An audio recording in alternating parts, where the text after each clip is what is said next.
Hello, this is Dr. Colleen Achenbach, Director of Education with KMC University, coming to you with an episode from our help desk. We have been getting a lot of questions recently related to payment plans, prepays, memberships, and all things about how can we charge our patients. So when we have these conversations, I always like to start with the idea of we've got to come from our actual fee schedule in our office.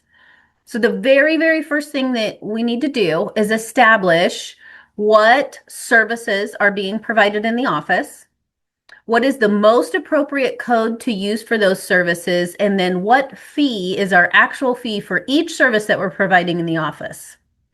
Once we have that, then we can go from there into conversation about all these other things.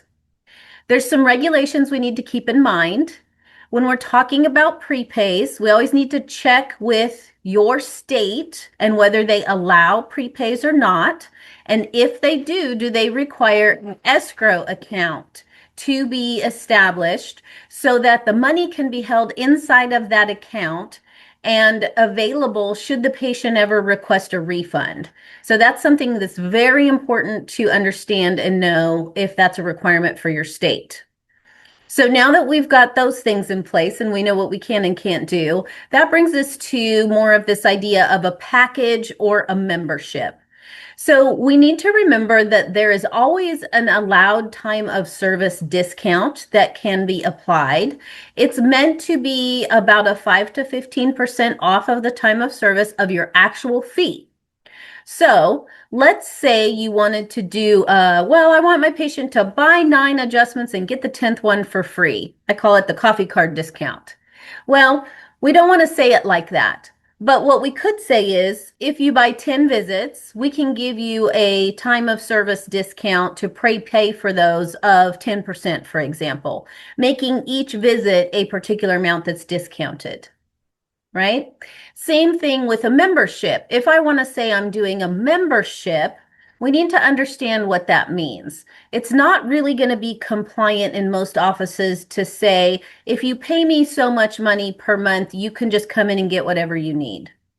The problem with that is that we cannot account for how much each service costs and show that it does have a compliant discount attached to it.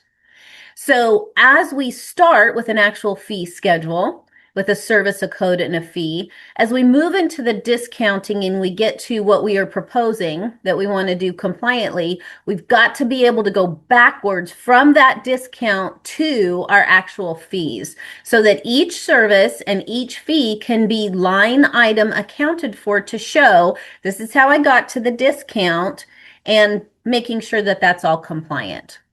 So if we wanted to set something up, in some kind of a membership thing where we are defining out exactly what services that includes within a month, and we can account for each one and then show how we might be applying that discount, that could be something that would work. And again, this is all going to be very customizable to each practice. Every practice is set up a little bit differently. It's dependent on, are you heavily into insurance? Are you enrolled in Medicare? What are your state regulations? So it's really important that in these situations where we're trying to figure this out, that you reach out to somebody like KMC University and maybe do one of our services that's an analysis services, such as a fee analysis, or do a consultation with us just to have the conversation, bounce your ideas around, and then we can kind of give you some guardrails of what could you do or what you really shouldn't be doing. So don't be shy about reaching out. That's what we're here for. We have these conversations all the time, and it can get a little bit frustrating or confusing, but those are some basic ideas and concepts to keep in mind as you're thinking about these things. Don't forget to like, share, and subscribe on our socials. We try to keep ourselves in front of you in all ways possible so that you always know that we're here to serve you.